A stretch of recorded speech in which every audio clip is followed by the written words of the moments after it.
Bonsoir, bienvenue à toutes et à tous. On est ravis ce soir d'accueillir les Vendanges du Savoir pour cette nouvelle saison 2022-2023.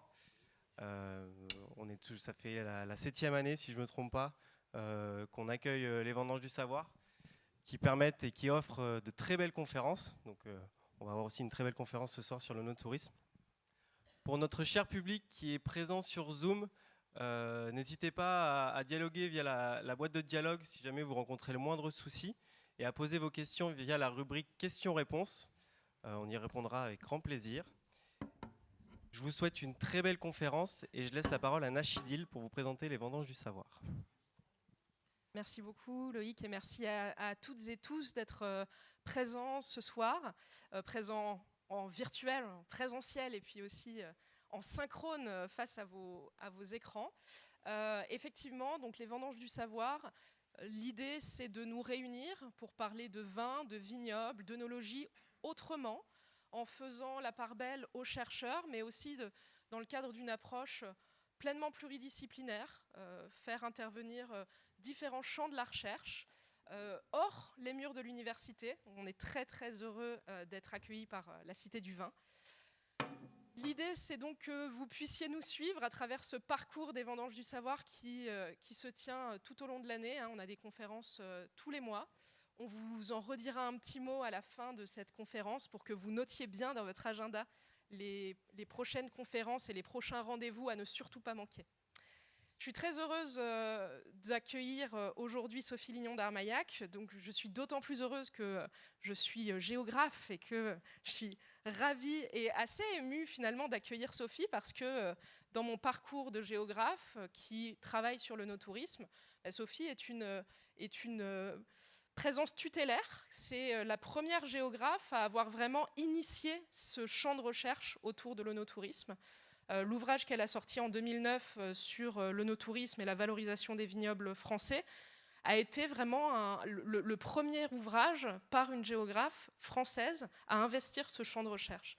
Donc je suis particulièrement heureuse de la recevoir et particulièrement heureuse de pouvoir la recevoir sur un sujet qui est une étude de cas très intéressante sur un terrain particulièrement étonnant parce que on va le voir, il a évolué énormément ces dernières années. On va parler de Porto et en particulier de Vilanova de Gaia, pas vraiment Porto, mais Sophie nous expliquera tout ça.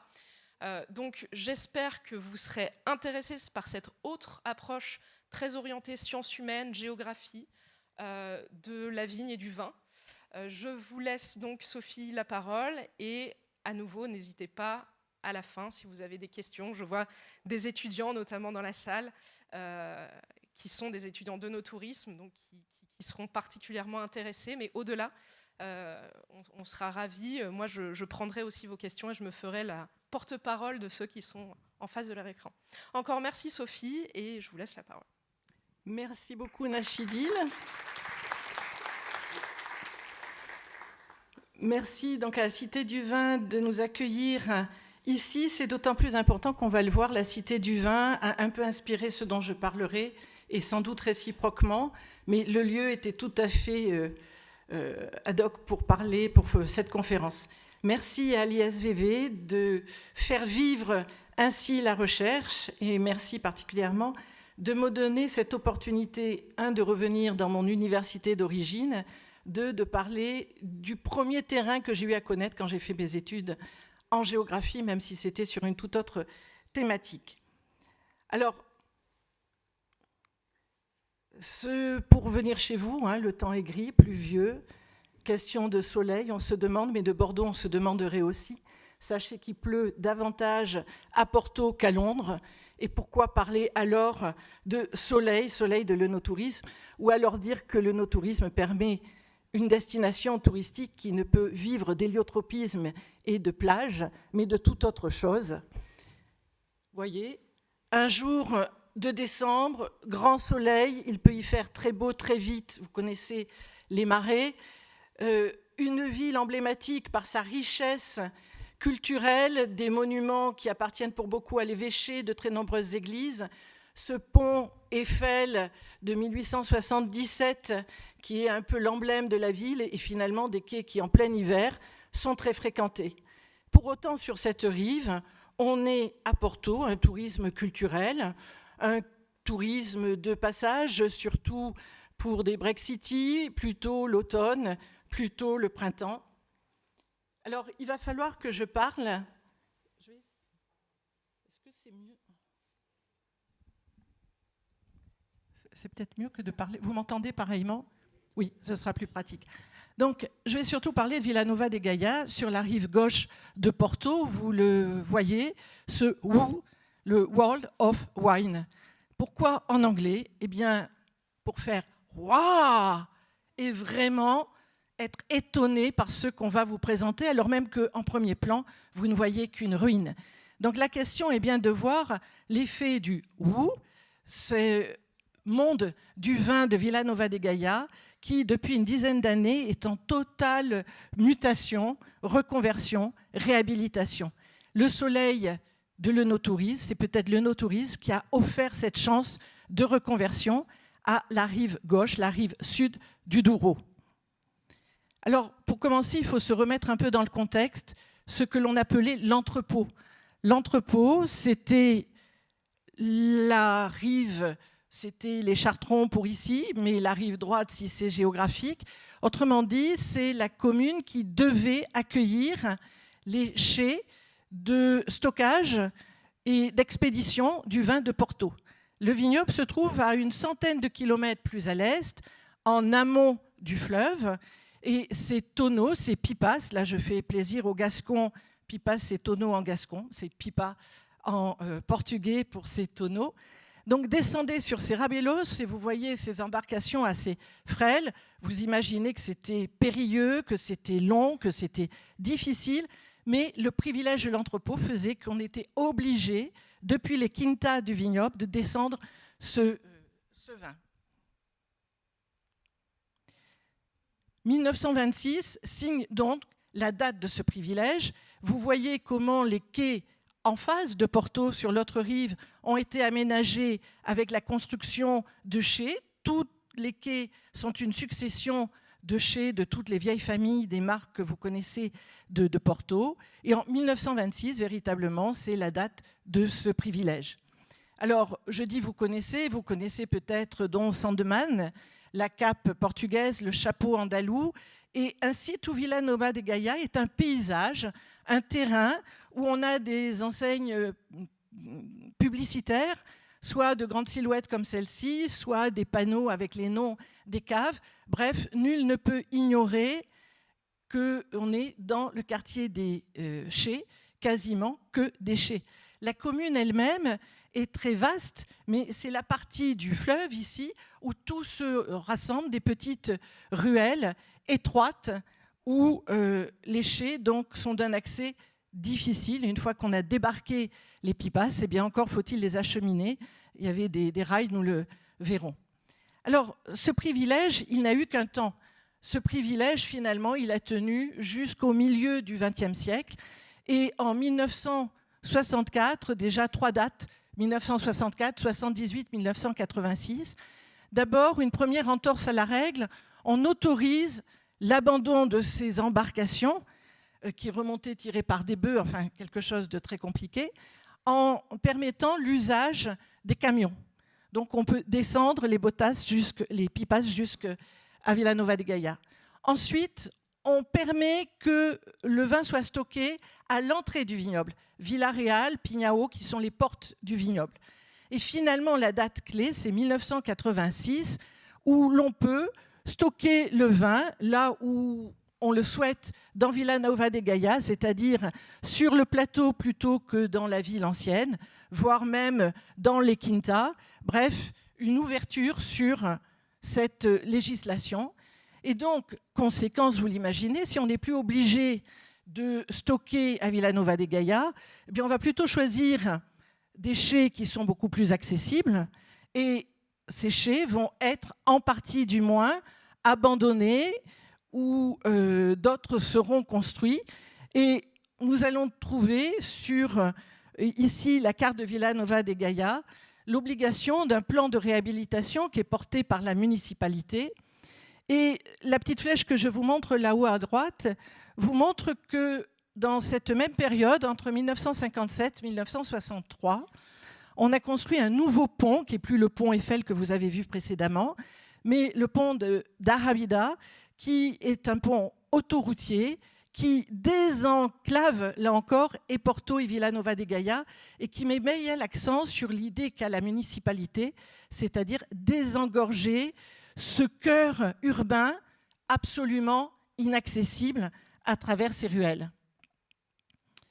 Donc le paysage, c'est celui dès 1986, mais surtout des années qui suivent. Ces photos sont récentes, c'est dire qu'une bonne part de la ville est encore ce paysage de friches urbaines.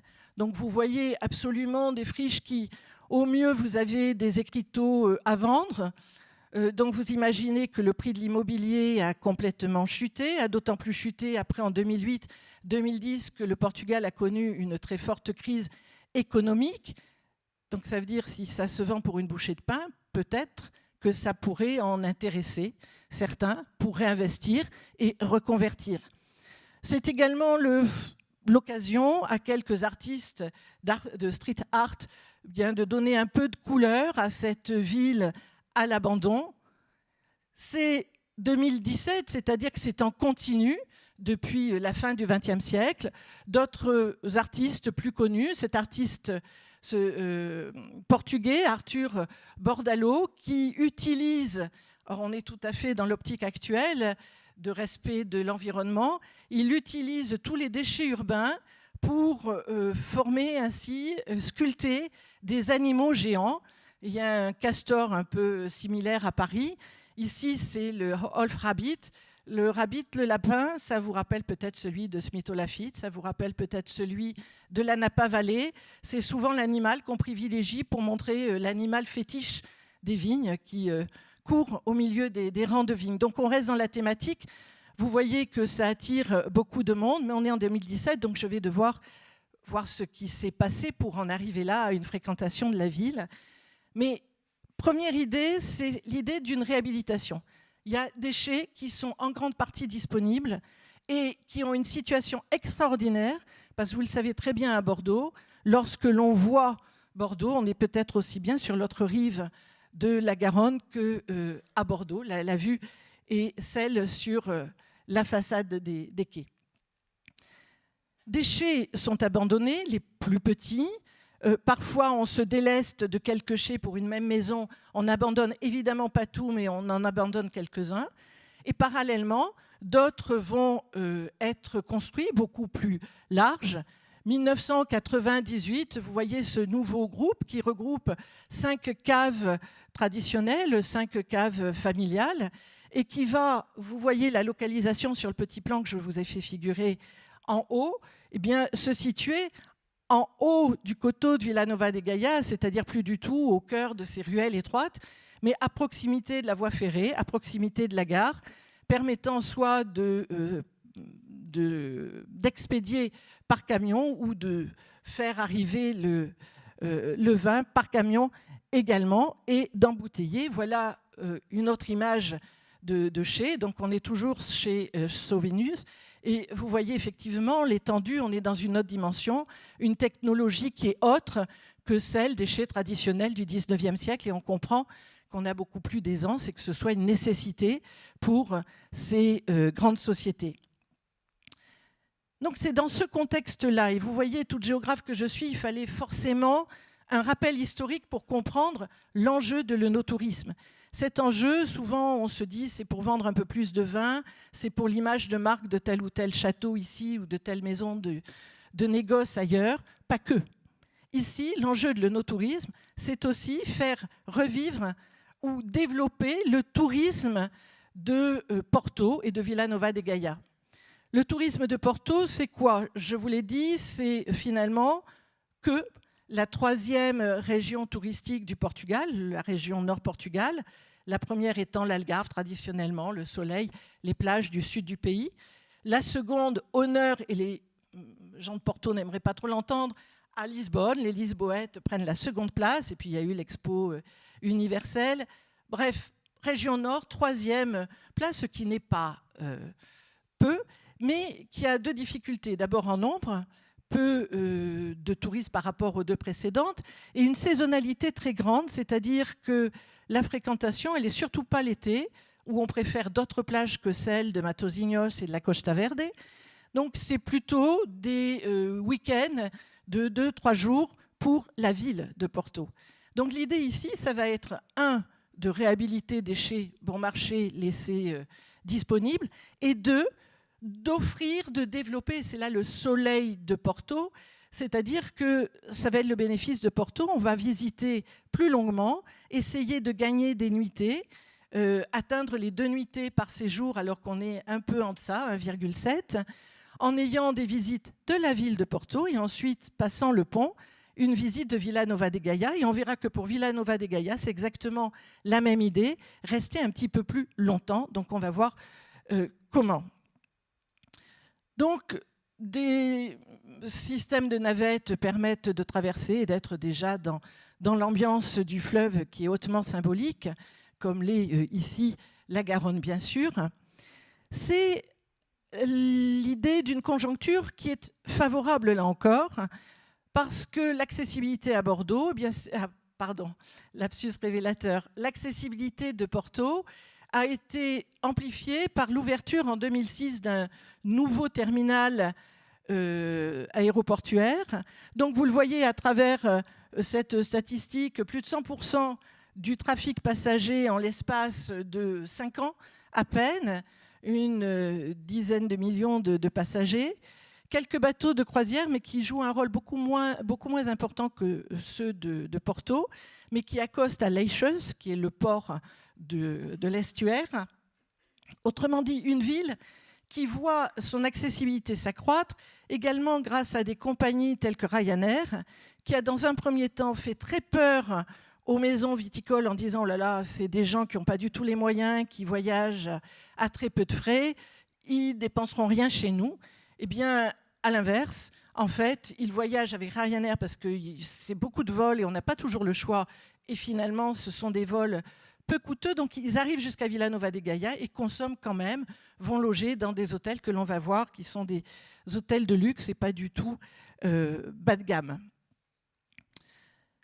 Dans ce contexte, à la fois de la législation viticole, à la fois dans la volonté de développer le tourisme, eh bien, l'association des caves, l'association des entreprises du vin de Porto, qui regroupe environ une quinzaine de caves qui, ensemble, représentent environ 80-90% des ventes de vin de Porto, ont décidé de s'associer pour défendre leurs intérêts, pour céder à une politique commune de valorisation à la fois dans un domaine vinicole, viticole, mais également en développant un tourisme qui les mette en valeur, qui permette de mieux communiquer et de défense de leurs intérêts.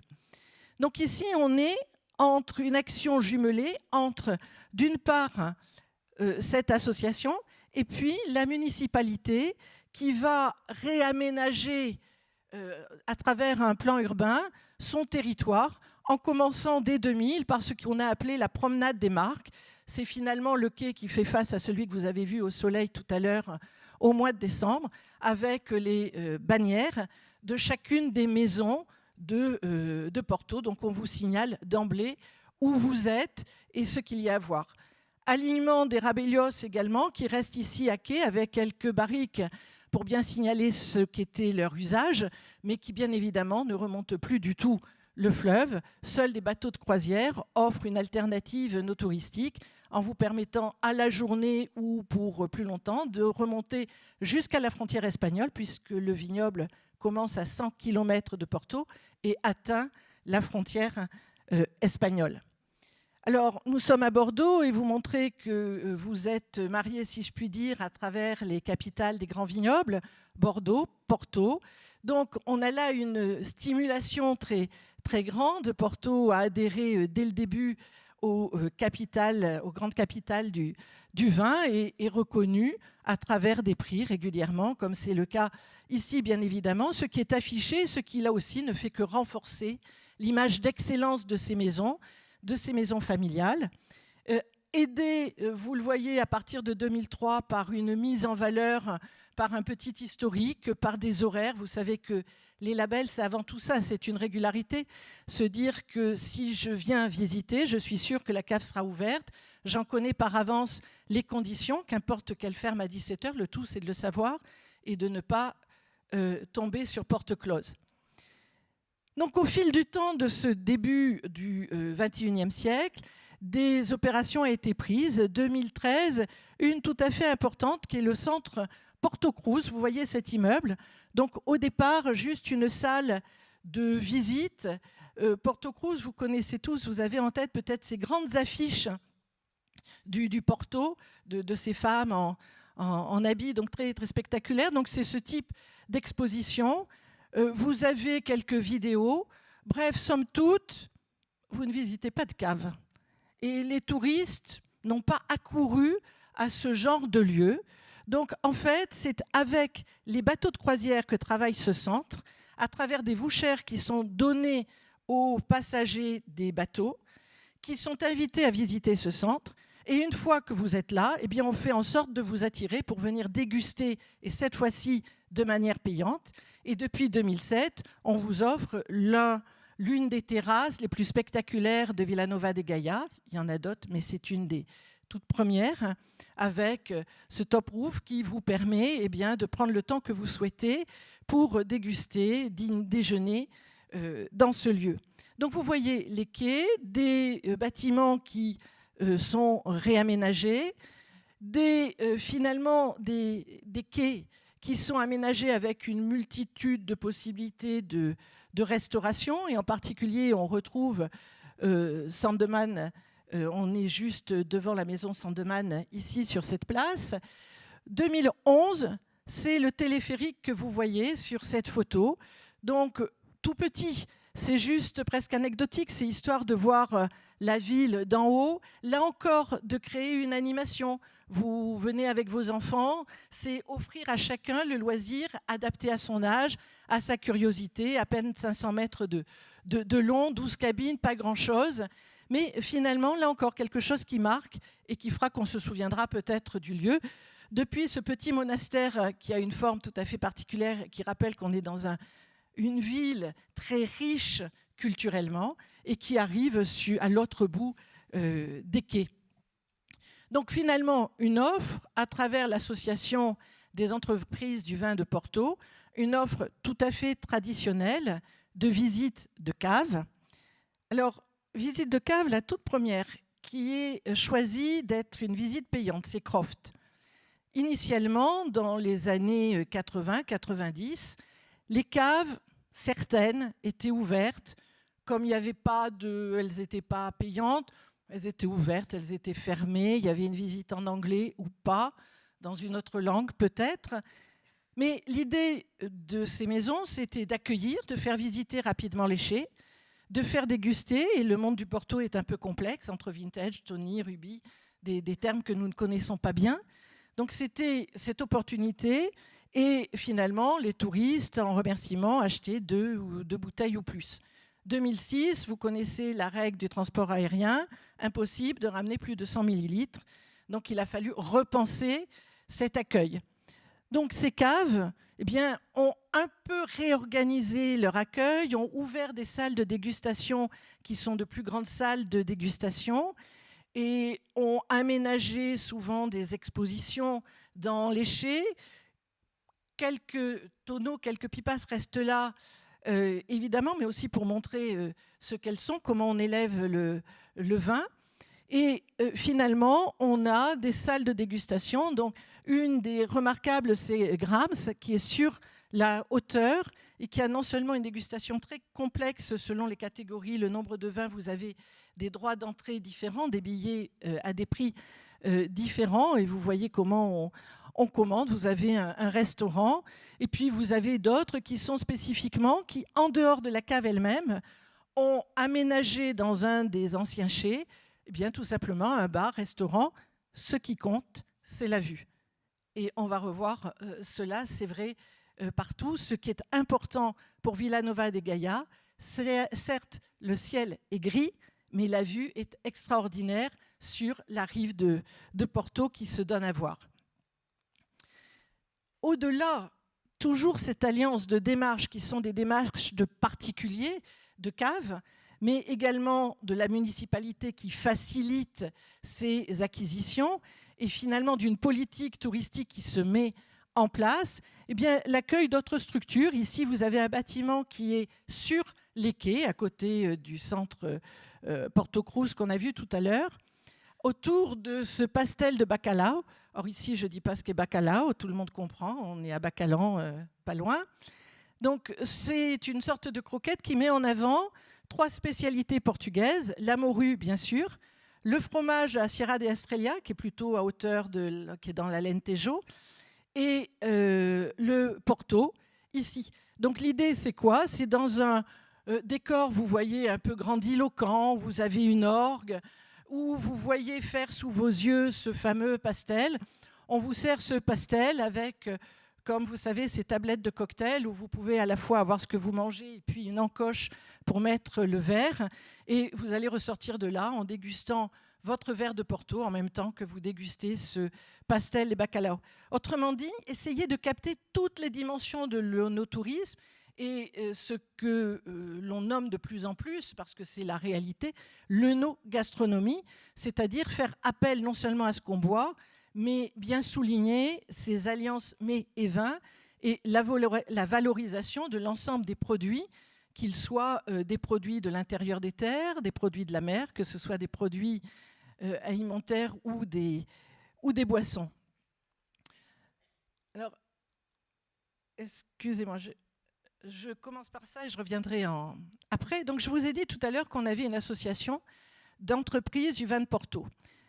Je vous ai dit, c'est 80%, 90% selon les années, restent d'autres caves. L'une d'entre elles, la principale, c'est Taylor's, qui est associée depuis longtemps à Fonseca, vous le voyez, depuis 1948, et qui est dirigée par un certain Adrian Bridge, un Britannique, un investisseur, un banquier, qui a travaillé chez Taylor's à partir du milieu des années 90 et qui est devenu le directeur général, le président de la société à partir de 2000. Et dès 2001, il a racheté d'autres caves historiques. Vous voyez entre parenthèses les dates de fondation de ces entreprises et ensuite les dates d'achat, pour former le groupe qu'il dirige aujourd'hui, donc le Felgate Partnership, qui est la grande institution qui, en regroupant autour de la cave Taylor's, qui est elle-même très très bien située et qui a une vue magnifique, elle aussi sur la façade de Porto, va avoir une politique touristique. Cet investisseur, qui a 20 ans d'expérience, qui avait investi dans d'autres domaines auparavant, a tout de suite compris, plus que d'autres, qu'il y avait quelque chose à faire d'une autre dimension, qui ne soit pas individuel simplement au niveau de sa propre cave, mais dans la ville tout entière. Que si on voulait que les touristes qui jusque-là visitaient en moyenne 2 caves et encore n'achetaient plus de vin puisqu'on ne pouvait pas le ramener en avion, eh bien qu'il fallait peut-être créer d'autres loisirs, d'autres raisons de rester à Vilanova de Gaia. Et si on veut rester un peu plus, il faut évidemment pouvoir séjourner et donc dormir à Vilanova de Gaia. Et c'est donc eux qui, en 2010, ont, en 1 an et demi, décidé de construire cet hôtel qui est un relais château, un hôtel 5 étoiles. Donc vous voyez qu'on est très très loin de Ryanair, qui s'est inspiré de vous tous bordelais en intégrant un spa de vinothérapie sur le modèle des Cathars. Et puis surtout, vous voyez le site, c'était initialement un espace végétal, une espèce de friche, mais qui n'était pas construite, ou qui avait juste un ou 2 petits bâtiments, mais c'était un espace vert. Donc ils ont vu l'opportunité de s'installer au cœur du quartier déchets, en aménageant les socalcos, les terrasses, comme il existe dans le Douro, dans le vignoble, donc des terrasses pour aménager les jardins de l'hôtel, créer cette piscine tout à fait iconique par sa forme Et on est à l'époque d'Instagram, on est dans l'époque de toutes les photos que nous faisons quand nous voyageons. Donc l'idée était de dire que, nul doute, la publicité se ferait toute seule, que chacun résidant là ferait sa photo, propagerait l'idée que ce site est absolument fantastique et qu'il serait bon de le connaître. Donc vous voyez la situation, vous voyez donc sur les hauteurs. Donc toutes les fenêtres vont ouvrir sur cette vue magnifique et vous êtes invités, c'est ce que je vous ai mis là, une dégustation Porto avec, vous savez, on déguste plutôt des fruits secs et de la pâte de fruits, des dégustations qui sont tout à fait celles du cru et des modalités de consommation de Porto avec la vue sur ce paysage fantastique. Alors, ce n'est pas aller de soi parce que je vous ai dit qu'il y a eu une crise 2008-2010 et puis que très vite, on va arriver après le Covid. Mais Adrian Bridge a véritablement misé sur cette dynamique touristique pour Villanova de Gaia et finalement pour le Felgate Partnership, son groupe viticole, en développant tout autant les vins des caves qui en sont membres que cette dimension touristique en lui donnant une autre mesure, en constatant que Porto n'avait pas de grand hôtel et qu'il était bon de donner un hôtel qui soit comme ça une référence, un hôtel de marque. Sur son modèle, ça s'est un peu essoufflé avec la crise du Covid, mais dernièrement, 2 autres 5 étoiles ont ouvert dans la partie aval un peu de Villanova de Gaia, dans ce quartier également. Je n'insiste pas, je vous le resitue sur la carte, mais l'idée, c'est bien de faire désormais une ville de résidence. Il n'y avait pas à Porto de tels hôtels. On peut désormais résider à Porto et pas à Villanova de Gaia et pas obligatoirement à Porto. Alors, j'en viens à ce qui va être l'essentiel ici. C'est toujours Adrian Bridge qui, au-delà de cet hôtel, s'il veut faire séjourner ses clients, il faut occuper ses clients. Je vous ai dit, 2 visites de cave, c'est assez rapide. Peut-être une journée pour remonter vers le Douro, une journée de croisière, oui. Une journée peut-être dans Porto ou une demi-journée pour voir la cathédrale, les églises recouvertes d'azulejos, peut-être. Mais beaucoup plus que cela, il a cherché et réfléchi à ce qui pouvait être construit. Alors l'idée, et c'est en ce sens que je vous parlais de la Cité du Vin, il a bien évidemment imaginé une Cité du Vin, un monument iconique qui marque l'effet Bilbao, qui marque sa ville et qui soit un grand centre tel que vous connaissez cette cité. Et puis très vite, il s'est aperçu que c'était peut-être pas ça l'idée, et aidé et orienté par la municipalité, là encore, qui ne voulait pas entendre un changement de municipalité, a fait que la politique urbaine a quelque peu évolué.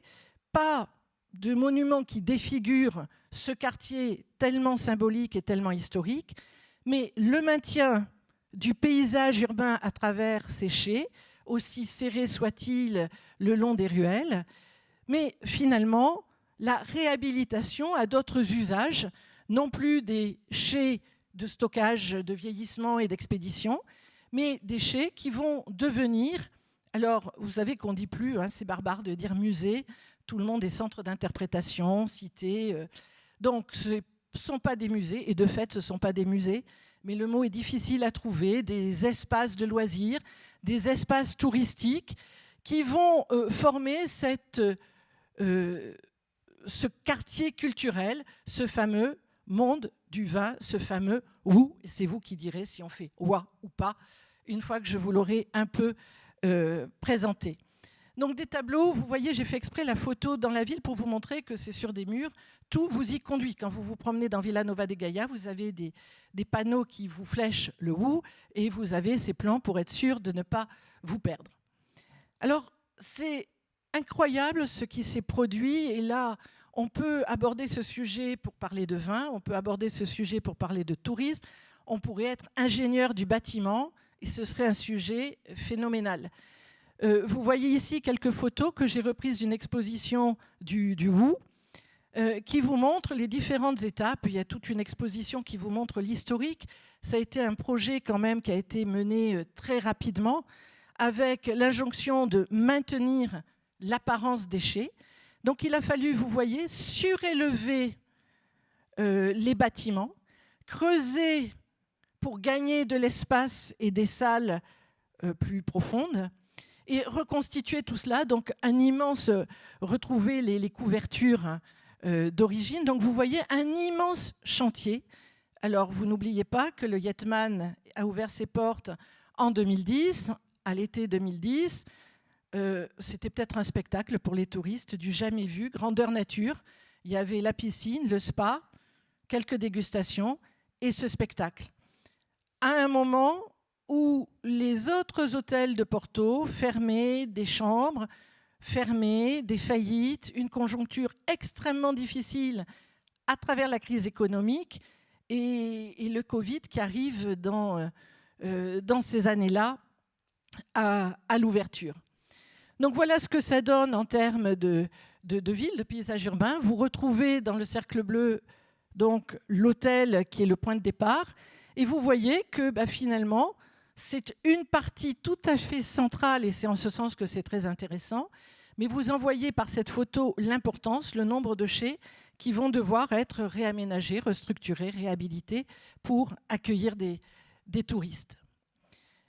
Finalement, en un temps record, contre vents et marées, contre bien des hésitations, les bâtiments ont une allure, vous voyez, si on ne sait pas, bien vous ne pouvez pas me dire, sauf peut-être à la couleur de la toiture un tout petit peu plus récente que d'autres, si on a des bottasses ou si on a un autre usage, le paysage est sauvegardé avec simplement 3 places, dont une principale qui est un vrai mirador et qui sont la possibilité de l'entrée, qui sont les portes d'entrée de ce grand centre.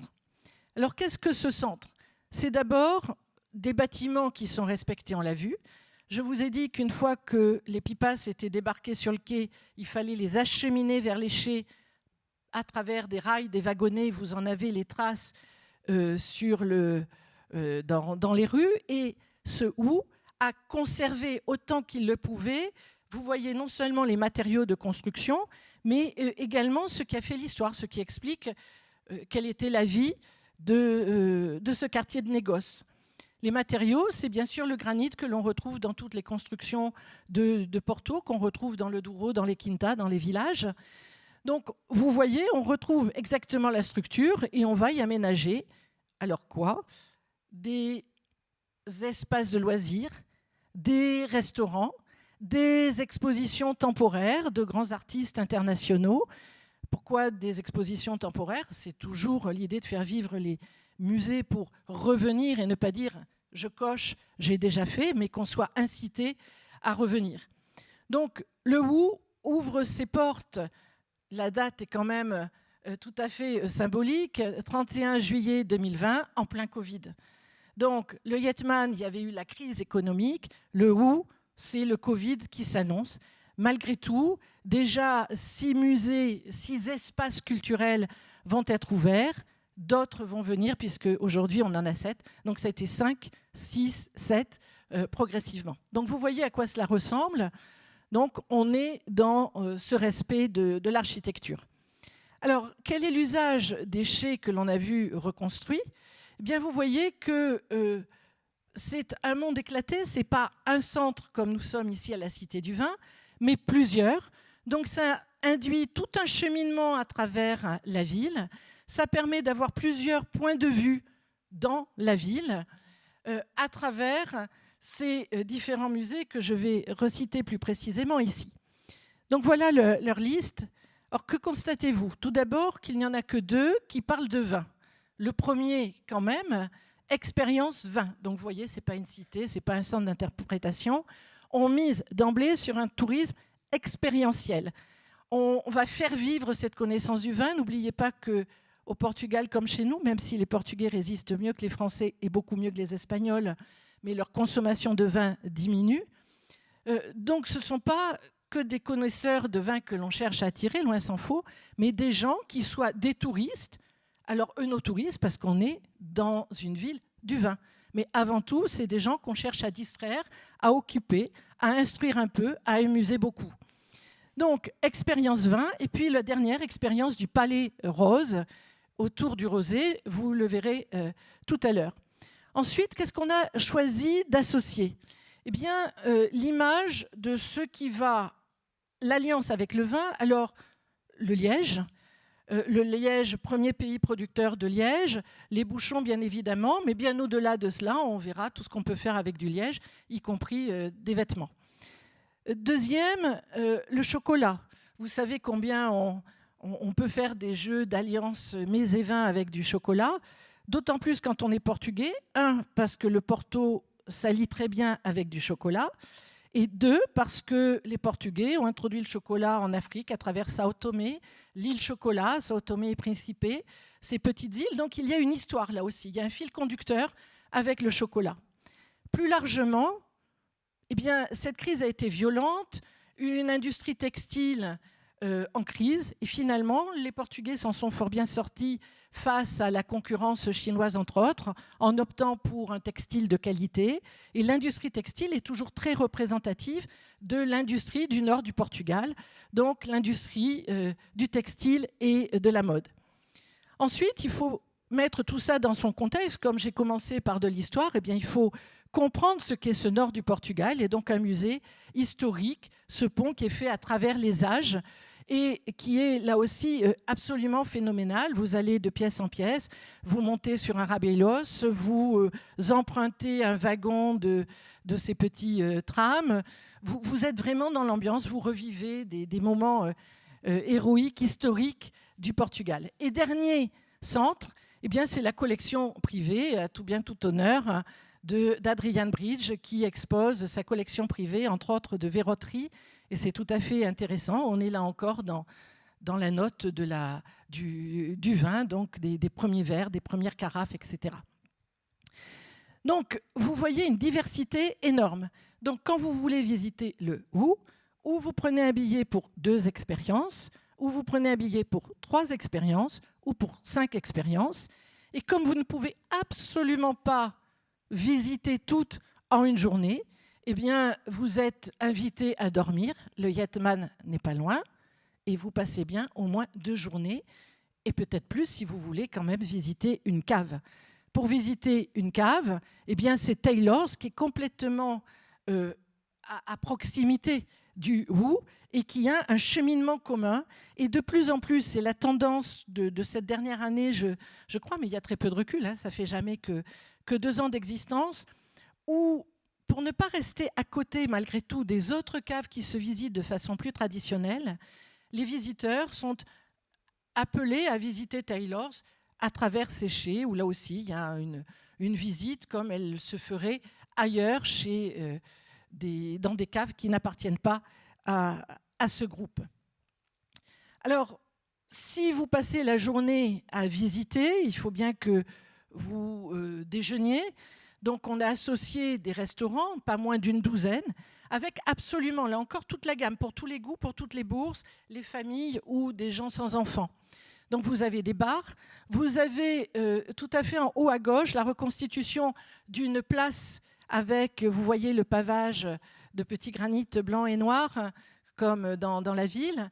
Donc, vous revoyez exactement, on dirait un décor de cinéma, carton, mais enfin qui vous redonne l'image de l'architecture traditionnelle de la ville de Porto. Vous pouvez déguster en intérieur, mais avoir l'illusion d'être sur une place en plein air de Porto. Comme il pleut, vous voyez, le soleil est bien là.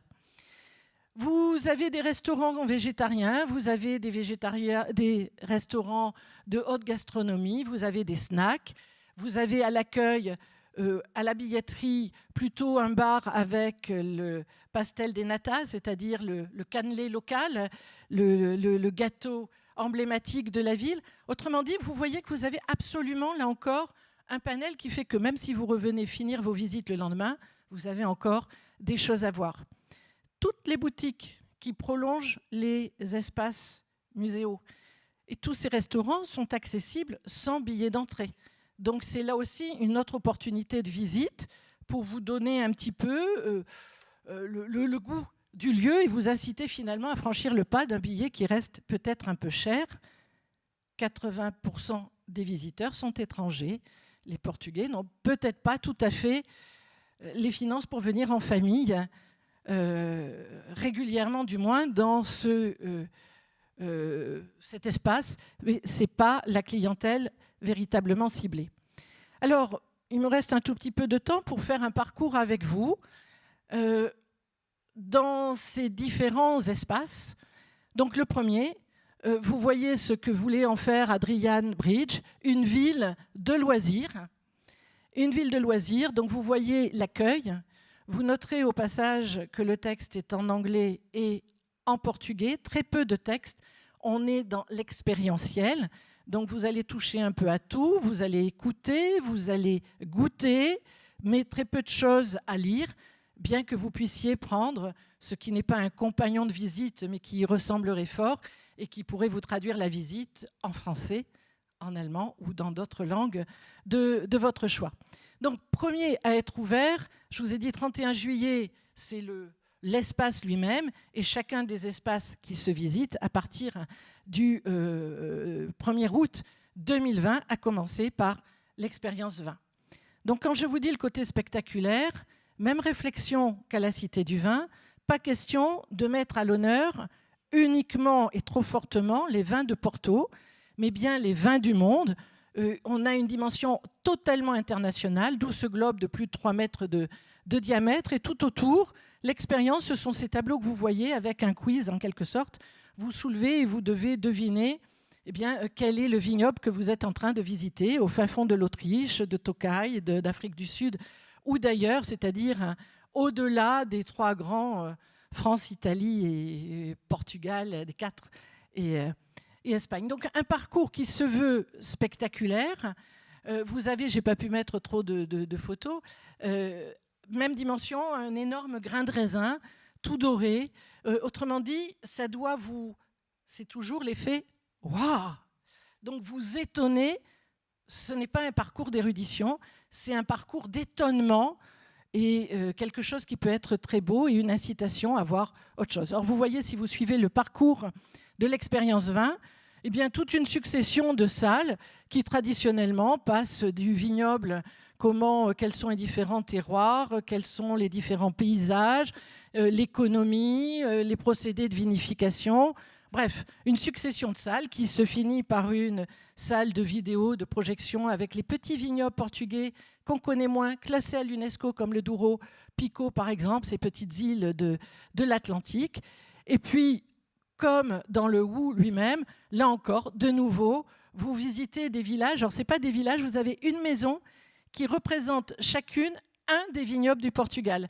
Son architecture, le pavage toute blanche de l'Alentejo, ou au contraire le granit du Douro, à l'intérieur desquels vous avez une musique des chants traditionnels du vignoble en question, des scènes de vendange.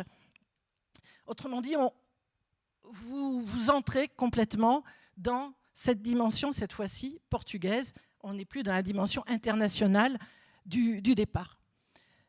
Rapidement, les autres espaces. Alors, pour le Liège, la planète Liège, là encore, le côté un peu fantastique, c'est ce chêne-liège, grandeur nature, tant et si bien que sa cime apparaît à l'étage de la salle où nous sommes ici sur la photo. Et même chose, on va suivre différentes salles pour comprendre comment sont produits ces arbres, comment on en retire le liège et l'usage qui en est fait. Le chocolat, c'est tout à fait intéressant là encore, parce que si on vous fait entrer véritablement dans une exploitation, voir quelles sont ces fèves, les cabosses de chocolat, les fèves, tout le procédé de la fabrication, pour faire vivre l'expérience jusqu'au bout, au-delà de goûter sur le parcours une des fèves de cacao que vous décortiquez, telle une amande, eh bien, on a ici une petite entreprise de cacao, usine de cacao, et vous pouvez faire votre tablette, vous allez faire vos dosages plus ou moins sucrés, y mettre un parfum, et à la fin du circuit, vous pourrez goûter le chocolat que vous aurez fait. Donc tout est véritablement sous l'angle de l'amusement culturel. Certes, vous apprenez beaucoup de choses, mais vous n'oubliez pas de jouer, de vous distraire. Vous êtes avant tout touriste. Alors, je ne les passe pas tous, mais je finis par le dernier qui a ouvert récemment à ce dernier été. Donc, je vous laisse ouvrir la porte de ce palais rose. Welcome. C'est quoi? Eh bien, vous savez qu'il n'y a pas de tradition. Vous connaissez le Porto rouge, le Porto blanc. Vous connaissez le Matthäus rosé qui, depuis 1942, a cette forme de bouteille emblématique, la bouteille toute ronde. À la limite, on l'a pour avoir cette bouteille qui était un rosé local, légèrement pétillant. En dehors de cela, aucun rosé. Ici, ce que l'on essaie de mettre en avant, c'est ce qu'évoque le rosé. Alors le rosé, ça évoque quoi? Ça évoque, pour, entre autres, des Portugais, un pays où on n'a pas cette grande tradition, la Provence. La Provence, la Côte d'Azur. La Côte d'Azur, un argent fou. Vous voyez les voitures que vous conduisez dans ce cadre-là. Le rosé, c'est la Provence, c'est ce qu'on n'a pas à Porto, c'est ce que je vous disais tout à l'heure, l'héliotropisme, l'attirance des plages, du fun, du loisir, tout ce que vous voulez qui ira autour de cet été où on s'amuse. On oublie complètement les vins. Alors de temps en temps, vous avez des panneaux qui vous rappellent quelques noms, qui vous montrent quelques bouteilles, mais plutôt un champagne rosé, pas le champagne en tant que tel et pas le rosé en tant que tel, mais le champagne rosé, ça va avec la fête. Et vous circulez avec quand même une dégustation, 5 étapes, et à chacune d'elles, vous dégustez un verre de vin rosé. Vous finissez d'une façon un peu plus traditionnelle, à un comptoir tout à fait banal pour le coup. Mais vous êtes passé entre-temps, et j'ai raté ma photo, n'osant pas trop la prendre, sur des vignes rosées. Vous comprenez que ce monsieur est en train de photographier sa copine, ou je ne sais, qui a plongé dans ses balles Ikea, et qui est là pour s'amuser dans ces balles rosées. Donc vous voyez qu'on est complètement dans le jeu, on est complètement très très loin du vin et de sa qualité œnologique, mais on est là pour mettre une note un peu fun à un paysage qui pourrait être un peu gris. Vous avez vu la première diapo, le temps, le granit. Alors il y a le street art, mais il faut quand même mettre de la couleur à votre parcours, et là aussi inviter, y compris les enfants. Alors en conclusion, il y aurait beaucoup de choses à dire encore. Vous voyez que le Porto sous le soleil de l'œnotourisme, c'est plus que jamais une réalité. Un plan est en cours 2020-2025 mené par la municipalité, et cette alliance au niveau de l'agglomération tout entière, Porto, Villanova de Gaia, de développer sous toutes ses formes le tourisme.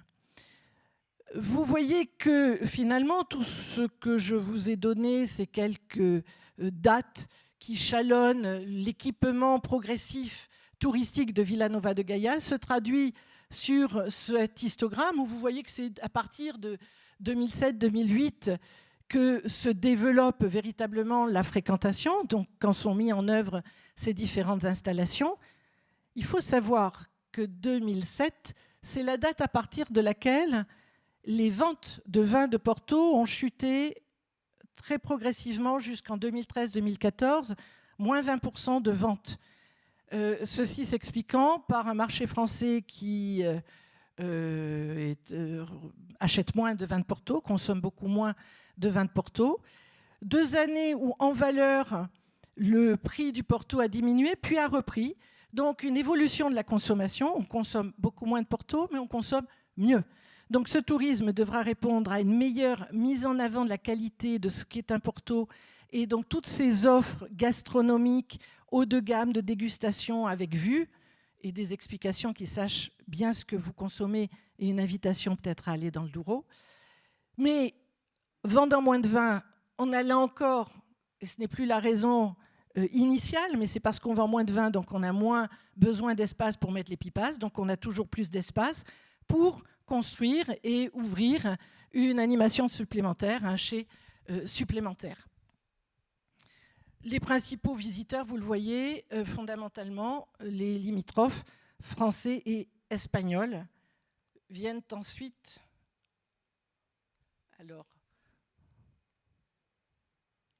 Alors peut-être par là-bas. Il reste une pile que je n'ai plus. Voilà. Donc, en conclusion, Et ça, je pense que j'ai parmi moi des gens beaucoup plus compétents que moi qui pourraient se pencher sur la question, sur l'évolution des vins, et voir quelle est la relation entre l'évolution du tourisme et l'évolution des vins. Nouveau tourisme, nouveau vin.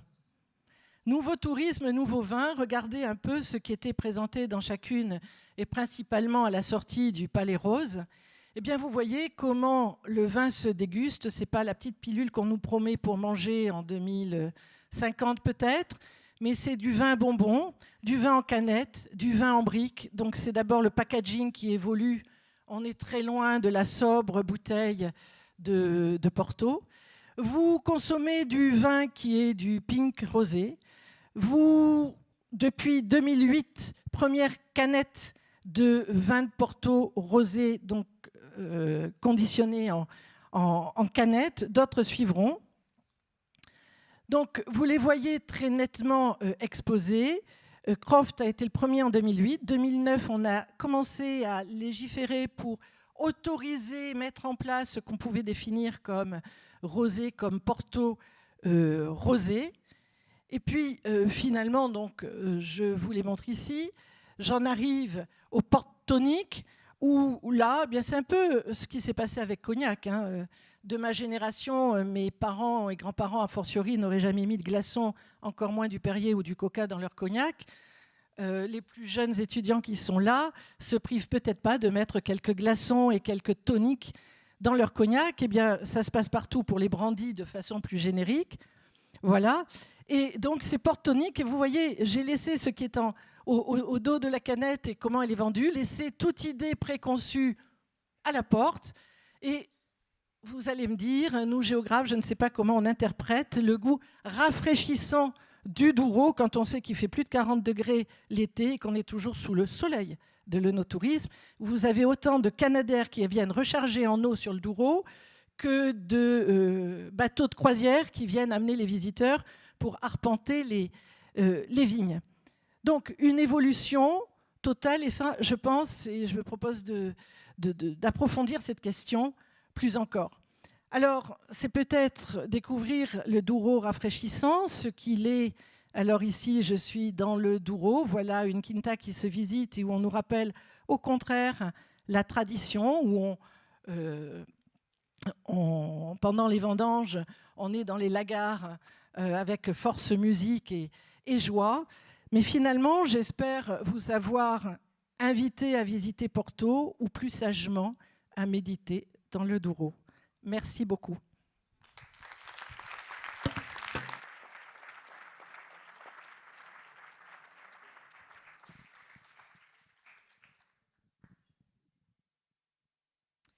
Est-ce que le public aurait des questions ? Bonsoir, merci beaucoup pour cette conférence. En tant que responsable de la Cité du Vin, il m'intéresserait de savoir ce que le WAO a drainé comme visiteurs en nombre. Je parle des visiteurs payants, ceux qui payent. Avez-vous une idée ? Pas trop, et que ça a été 2 années de visite. Creuse, vous savez que toutes les statistiques, on les donne pour 2019. Il n'était pas ouvert. 2020, il y a 80% de visiteurs à Porto, un peu plus de 80% en moins. Donc, les caves, c'est... l'ensemble des caves, c'est 1 300 000 visiteurs, c'est de cette nature. Mais le où précisément, je ne les ai pas. J'ai le nombre pour les caves de Porto en général. Mais je pense que ce sera à la fin de cette année qu'on aura les premières statistiques. Ça ne marche pas, c'est trop récent, je comprends très bien. Juste une indication sur le prix. Vous avez dit qu'on achetait 2 attractions, ou 3 ou 4 ou 5. Le prix minimum, c'est quoi ? Alors, le prix pour 2 expériences, c'est 27 €. Tout de même. Tout de même. Je rajoute tout de même. Alors, quand on met une famille, quand il y a 2 enfants, c'est moins cher pour eux, et puis on fait un prix pour 4. Okay. Voilà, mais tout de même. Donc, effectivement, il y a très peu de Portugais. Alors, je pense, là, vous voyez, toutes ces études, elles sont toutes récentes, puisque c'est récent. Mais maintenant, il faudrait un travail de sociologie, d'enquête à Porto. J'aimerais bien savoir quels sont les gens de Porto qui ont visité le où, autrement que de se promener dans les ruelles, voire d'aller prendre un dessert ou d'aller manger. Ça, je pense que oui, parce qu'on peut manger à tous les prix facilement. Mais visiter... D'accord. Et le 1 300 000 visiteurs que vous annoncez Oui. sur les visites des caves, Des de l'ensemble des caves. C'était 2019. 2019, C'est pour ça avant que j'ai crise, avant Covid. Voilà. C'est Et l'année ça, référence. Pour tout le monde, dans tout ce métier, c'est l'année référence, Et voilà. avant Covid. Et c'est en progression nette. Vous avez vu Oui, le très histogramme bien. que je vous très ai bien. donné. Et là, voilà, c'était 80% d'étrangers, c'est ça? Oui, ouais. D'accord. Largement. Juste pour situer, 82%. si ça vous intéresse, ici, Cité du Vin, c'est 400 000 visiteurs. Oui. Juste la cité. Quand on a ouvert il y a 5 ans, c'était sur les bases de 300 000. Le Covid, on a fermé la plupart. C'était une catastrophe. On est tombé à 150 000. Et on est revenu cette année, on va probablement autour de 400 000. Ça donne un peu des idées. Oui, oui.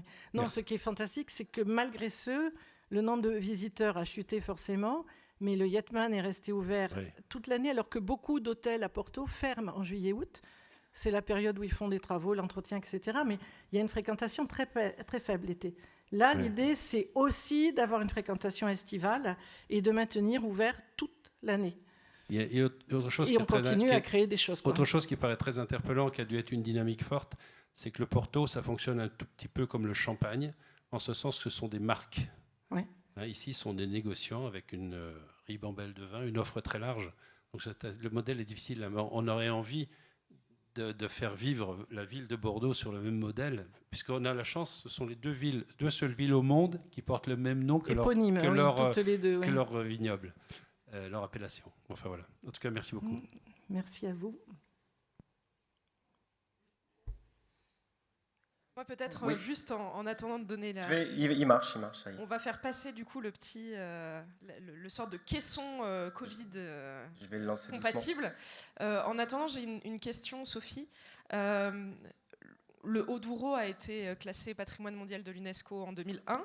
Oui. Il me semble savoir que l'Institut des vins du Douro et de Porto était partie prenante dans ce classement et voulait initialement créer une classification unicite avec Villanova de Gaia, Porto et le Haut-Douro, qui finalement c'est pas fait, ça a été le Haut-Douro qui a été classé. Est-ce que le fait de justement préserver le paysage de Villanova de Gaia, est-ce que derrière il y a aussi une volonté à un moment donné de repostuler, d'être classé patrimoine mondial de l'UNESCO à nouveau ou pas du tout? Je crois pas. Non. C'est deux logiques très différentes. Et reste à savoir ce qu'est l'effet, les retombées des classements UNESCO. Quelles sont leurs retombées économiques?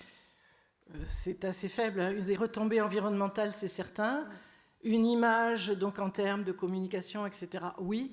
Économique, c'est très faible. Et ici, vous avez tous bien compris qu'on est quand même dans des enjeux économiques de premier ordre. C'est surtout ça. Et c'est vraiment la municipalité qui a insisté sur le fait qu'il a mis ce plan d'urbanisme qui a finalement fixé ces normes pour maintenir ce paysage urbain tel quel. Et donc, le Felguet s'y est adapté. Merci. Alors, ouais, ça marche pas. Oui, ça marche si je me mets là. Justement, vous parlez de la volonté de la municipalité et en gros des retombées pour les habitants de la zone de Porto et du Douro. À ma connaissance, Porto est la ville qu'on... Ouais.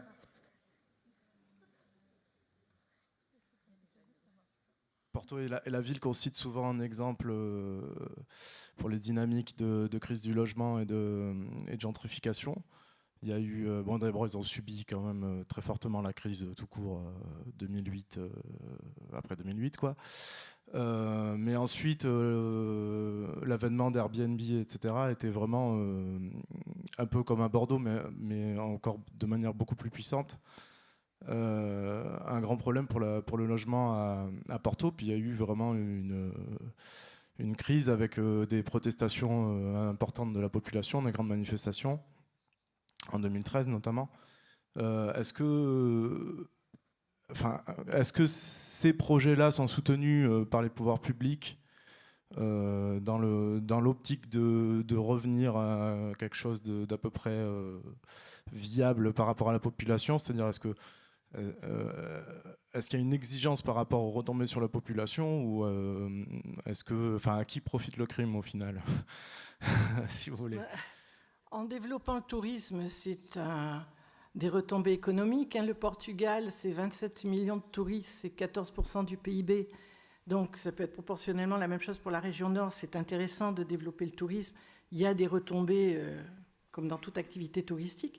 Par rapport au logement, on est ici dans un quartier qui n'était absolument pas un quartier de logement. Donc ça ne fait pas flamber les prix pour se loger en restant au centre. Le personnel, alors je ne sais pas le nombre de visiteurs, mais le nombre d'employés du WOO, c'est 350 personnes environ, et qui sont logés dans... Il y a beaucoup de Capverdiens parmi les employés du WOO, et ils sont logés dans Vila Nova de Gaia. Il faut savoir que Vila Nova de Gaia, c'est une très vaste commune. Là, on voit juste le cœur, celui que nous, touristes, connaissons, mais c'est 3 fois rien par rapport à l'étendue de la ville. Donc il y a des projets effectivement de construction d'immeubles sociaux, des résidences, de reconversion, de réhabilitation de certaines maisons. Donc il y a oui un plan de logement qui va avec, parce qu'il y a une très forte croissance démographique. Pour Vila Nova de Gaia, c'est 2 fois plus d'habitants qu'en 1960. Alors, ma question concernait plus parce que justement, si on faisait le parallèle avec la Cité du Vin, qui est complètement une initiative du public, en fait. Oui. Là, visiblement, c'est une initiative, le WOW, une initiative... D'un groupe. Non.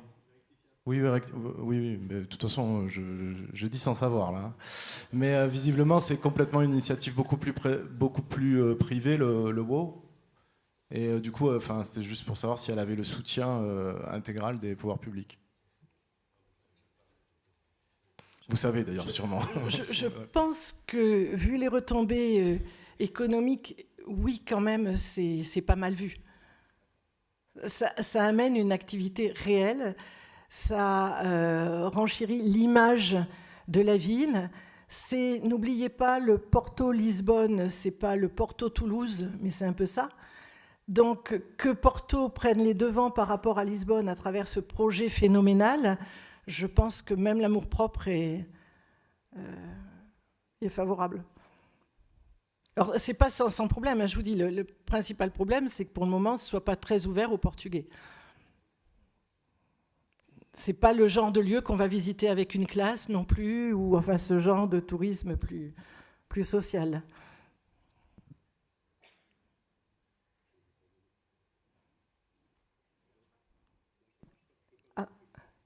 Ah, ça n'est que d'ici alors. Si vous appuyez en dessous, là, vous ne pouvez pas l'allumer?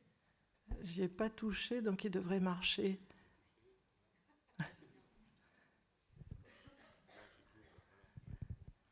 Bon, l'autre micro vous reviendra. Ça y est, oui, pardon.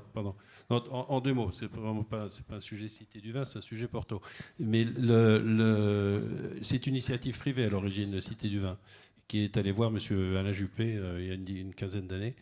Et ça fait son chemin, et les autorités régionales, mais voire européennes, ça a été financé aussi par l'Europe.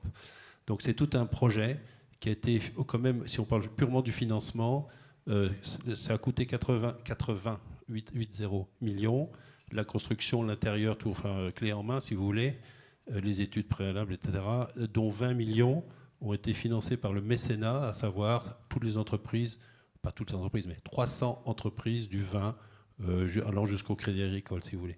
Donc voilà, pour resituer. Et deuxièmement, au niveau de l'intégration dans la ville, c'est indéniable. Enfin, parlez-en aux hôteliers bordelais, quoi. Donc ça, la 2e nuit, la 3e nuit, elle est arrivée avec les cités du vin. Et nous mesurons tous les ans, enfin au fil de l'eau, une étude qualitative, et 25% des touristes qui viennent à Bordeaux viennent parce qu'il y a la Cité du Vin. Voilà, c'est juste quelques données. Oui, en ce sens, on peut penser qu'il y a bien des parallèles, oui, c'est la même idée. Non, faut pas y toucher. Merci beaucoup de votre intervention aujourd'hui. Je m'appelle Mitsuhiro et je suis étudiant de master droit de la vigne et du vin. Et j'entends que l'hôtel et WOW est un exemple de l'effort de l'entreprise Flatgate Group. Et j'entends qu'il y a d'autres gros groupes de producteurs comme Symington ou les caves indépendantes à Porto, mais il essaie de suivre le Flatgate Group où ils ont d'autres stratégies ou si vous connaissez, oui, ouais. Je serais heureux de... Merci. D'autres questions? Je comprends ce que vous voulez dire. C'est un peu tôt pour dire. Pour le moment, c'est deux politiques différentes et c'est plutôt une concurrence entre ce groupe et les caves. Mais en même temps, c'est une émulation aussi. Parce qu'on est dans Villanova de Gaia et on va visiter les caves. Et si on est à Villanova de Gaia pour le WOO, on va quand même visiter des caves qui ont une offre de plus en plus variée, mais pas toutes. Cette association, l'association des entreprises du vin de Porto, par exemple, celle qui est la plus excentrée, est en dehors vraiment de ce cœur. Elle a été un peu poussée par l'association à s'ouvrir aux visiteurs en 2016, c'est-à-dire relativement récemment par rapport à toute cette évolution. Donc certaines caves ont encore une certaine réticence à faire du tourisme parce qu'elles jugent qu'elles ne sont pas équipées pour. Enfin, vous avez connu tous ces arguments à Bordeaux pour un certain nombre de châteaux. C'est un investissement et si on vend tout son vin, à quoi bon? Voilà, donc il y a encore une certaine résistance des caves et en tous les cas, il n'y a aucune alliance d'ordre touristique et d'offres couplées avec ces caves. C'est le touriste qui fait l'alliance, c'est-à-dire que certaines d'entre elles ont des spectacles, par exemple, de musique, de fado, le soir. Donc, on va aller visiter la cave pour la cave, on va aller à un spectacle de fado, et on est là, effectivement, comme on disait pour Bordeaux, parce qu'il y a le WOO, et c'est la même clientèle qui va faire tout cela. Donc, il y a certains intérêts communs, mais il n'y a pas une action commune. Et pour le moment, j'ai essayé d'initier une enquête, mais je ne suis pas arrivée à mes fins, et c'est trop récent, mais j'ai vraiment l'impression qu'il se tourne plutôt le dos. D'accord, merci beaucoup. Est-ce qu'il y a d'autres questions? Honnêtement, moi j'en ai une. Je reprends. J'ai plus eu l'impression de l'inverse, que c'était le WOO qui essayait de récupérer les caves. Avec l'usage qui est fait de Tyler, j'ai été vraiment très étonnée parce que j'ai été reçue donc par le WOO et on m'a tout de suite amené voir Tyler. C'était pas du tout ce que je voulais voir, mais c'était l'air de dire, vous voyez, on est quand même une cave et on visite exactement comme les autres. Et ce qui était à spécificité, on me sentait venir quand j'ai écrit Disneylandisation, oui, c'est pas le regard qu'ils avaient envie que je retienne. Donc voilà, le Palais Roche, j'avais visité tout ça. Enfin, ils m'ont laissé libre accès à tout ça, mais voilà. Par contre, ils me disaient bien que Taylor, et ils ont réaménagé complètement leur chai pour des visites. Enfin, dans des tonneaux, vous avez des télévisions qui vous recréent des scènes de vendange, vous avez des affichages, vous avez une petite salle d'exposition. Donc, on sent qu'ils ont envie de dire, oui, nous aussi, on est des caves. Voilà, c'est plutôt dans le sens que dans le sens inverse. Excuse-moi, Nachidi. Non, j'aimerais bien rebondir justement là-dessus parce que j'ai l'impression qu'il y a quelque chose de frappant quand même dans cette nouvelle dynamique œnotouristique. Je sais, Sophie, que tu as beaucoup travaillé aussi sur les vignobles du Nouveau Monde, notamment le modèle californien, avec ses winescapes, avec l'intégration désormais d'art dans les vignes, dans les vignobles. Tu nous montres là qu'à l'échelle de Villanova de Gaia et de ce quartier qui est revalorisé. Il y a aussi cette stratégie, en tout cas, alors est-ce que c'est une stratégie municipale, est-ce que c'est une stratégie collective? En tout cas, il y a des street artistes qui viennent, qui réinvestissent ces espaces, donc du coup, qui créent une sorte de nouveau aussi paysage urbain. Tu viens de parler de Disneylandisation, c'est vrai que à la fin de ta présentation, quand on voyait toutes ces bulles roses et qu'on voyait toutes ces canettes, on se demande à quel point, justement, on n'est pas en train d'hériter d'un modèle qui nous viendrait d'outre-Atlantique, voire du modèle un peu californien. Est-ce que c'est le cas? Est-ce qu'on est en train de prendre les choses qui marchent d'un point de vue économique de cette autre partie de la planète et de ce nouveau monde du vin? Si oui, est-ce que c'est une stratégie qui est payante d'un point de vue quantitatif et qualitatif? Puisque s'ils ne t'ont pas emmené directement dans cet endroit-là, c'est peut-être qu'ils se disent, selon le public, c'est pas très pertinent, et du coup, c'est une image qui n'est pas l'image qu'on a envie de valoriser. Donc, quid un peu de cette authenticité perdue? Est-ce que en intégrant ce nouveau modèle du nouveau monde viticole, on n'est pas un peu en train de perdre l'essence de ce qui a fait aussi la réputation des vins de Porto et au-delà? Enfin, voilà. Est-ce que tu peux revenir un peu sur cette collision des deux modèles? Oui, merci Nachidil. En fait, je crois qu'on n'a plus rien à envier au nouveau monde, qu'on a atteint tout à fait la qualité de leur offre, la diversité de leur offre, et que l'on conserve toujours l'histoire en plus. Donc je pense que l'offre européenne, et je dis bien européenne parce qu'elle va jusqu'en Europe de l'Est, est très riche, très variée et fait une place de choix à l'art. Je pense tout simplement que dans les années 90, début des années 2000, on parlait avec le rapport du Brûle, les premiers écrits qu'on a produits les uns et les autres, de ce mariage de raison. Ce mariage de raison, on l'a largement dépassé. Il a eu lieu et je crois que simplement le no-tourisme se fait dépasser par le tourisme et que la question, c'est plus du tout de savoir si c'est authentique, si c'est du Porto, si je le bois comme ça ou comme ça. Je vais m'amuser, c'est du loisir, c'est une activité touristique à part entière. Donc j'ai l'impression que ce qui était à l'origine le Hainaut, où on visitait le chai, ce que je vous ai dit, on visitait le chai gentiment, on dégustait un vin, on achetait un vin. Et on se posait la question au début des premières études, est-ce que c'est de la vente directe? Est-ce que c'est du tourisme? Est-ce que c'est de no-tourisme? Ça, on n'en parle plus. Maintenant, on paie, et c'est certainement une très bonne chose que de payer parce qu'il y a un vrai personnel, des investissements, etc. C'est une offre en tant que telle.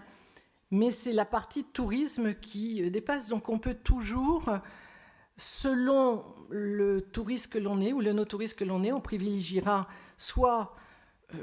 voilà, c'est chaud, touristique, soit il reste toujours des caves beaucoup plus confidentielles où on sera reçu d'une façon plus en famille, en petit nombre, par le bouche à oreille, et on ira déguster à la barrique le vin qui nous va bien.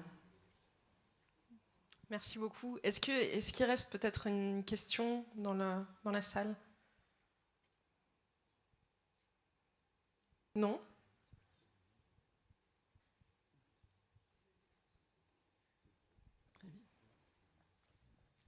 En ligne, il y avait des questions?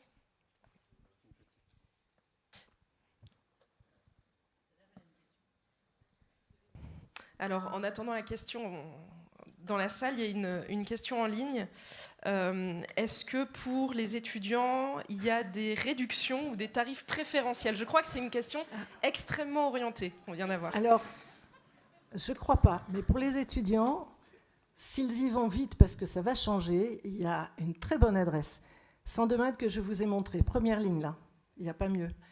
Ils ont ouvert un hôtel qui est dortoir et hôtel. Donc il peut être un hôtel très chic à 120, 150 € la chambre, ce qui est un prix correct, qui n'est pas excessif. Mais ce dortoir n'a rien à voir avec vos auberges jeunesse. C'est des dortoirs de 7 lits, très jolis, c'est dans de vrais matelas de 5 étoiles, etc. Une très grande salle. Voilà, et tout ça pour un prix qui est de moins de 30 €, largement, je ne sais plus. Il a déjà augmenté, parce que je l'ai vu à 17, je crois que malheureusement, il est déjà... C'est pour ça que je vous dis de faire vite. Mais c'est une auberge de jeunesse en quelque sorte, et un hôtel en même temps. Vous avez une grande salle de petit déjeuner avec une table où on petit déjeune tous ensemble. Quand vous êtes dans la chambre, vous avez commandé votre petit déjeuner.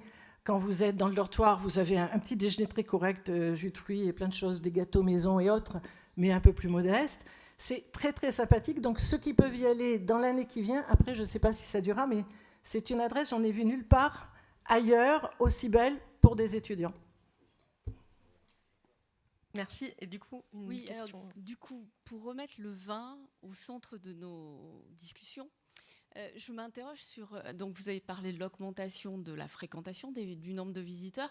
Et est-ce que vous avez en parallèle l'augmentation des ventes de vin aux particuliers? Est-ce que... Non, je n'ai pas eu ces statistiques. Parce qu'on a le sentiment que, pour moi, hein, en tout cas, avant de vous entendre là, l'objectif de l'onotourisme, c'est de faire connaître, mais aussi de vendre du vin. Mais c'est plus ça maintenant. Oui, c'est de moins en moins. Je vous entends. Sauf que vous allez l'acheter ailleurs, c'est-à-dire que vous direz, tiens, j'ai vu, vous allez apprendre à goûter le Porto, vous en buvez plus. C'est pareil, quand je vous dis que c'était mes parents et grands-parents qui en avaient tous une bouteille dans l'armoire, c'est pas sûr que vous, les plus jeunes, vous ayez toujours une bouteille. Sauf que là, vous reviendrez avec un très bon Porto, vous allez apprendre, et c'est dans ce cas la chair, hein, moi j'en ai que je garde pour les années de mes enfants, le faisant vieillir, parce que c'est des prix tout à fait élevés. Voilà. Donc c'est une autre consommation, c'est une image, mais c'est plus les 2 bouteilles que vous achetez sur place parce que vous ne pouvez plus les ramener. Alors un peu au duty free avant de reprendre votre avion, mais sans plus. Le Portugal, c'est comme le Médoc, c'est un bout du monde. Donc en voiture, on n'y va pas tant que ça. D'où le fait justement de faire payer, j'imagine, Sophie, les dégustations, parce qu'on a une transformation du coup. Oui, c'est pour ça que c'est une autre offre. Et dans les dégustations, alors là, sur d'autres sujets, j'ai fait des analyses de prix, y compris pour Saint-Émilion, ça va de 7-8 € à 500 €. Parce que vous mettez un hélicoptère, vous faites une journée, vous êtes œnologue d'un jour. Enfin, il y a toutes les propositions possibles qui sont des propositions d'activité, de loisirs. Alors, soit vous... Et puis, si on en reste, j'avais fait ça aussi pour Opus One. Voilà, il y a juste un vin, plusieurs vins, dans la salle à manger familiale, pas dans la salle à manger familiale, seul, en groupe. Maintenant, les prix, ils sont totalement marketés en fonction de l'offre d'accueil. Et quand vous visez le haut de gamme, ça ne veut pas dire que ce soit le plus connaisseur, hein, c'est peut-être le plus fanfaron. Merci beaucoup. Je pense qu'on peut, on peut applaudir Sophie Lignon d'Armaillac. Merci.